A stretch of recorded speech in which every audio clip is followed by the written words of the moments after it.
Kimi zaman padişah, kimi zaman iç sesimizin hayal kırıklığı sevgili Sena var. Ya yapmayın ya. Bu nasıl bir şey?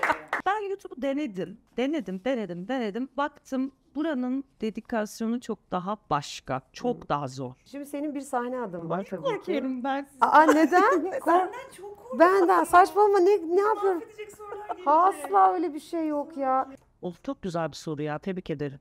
Hiç korktuğum çıkmadı. Gördün mü? Atacağım diyecek sandım vallahi. Neden?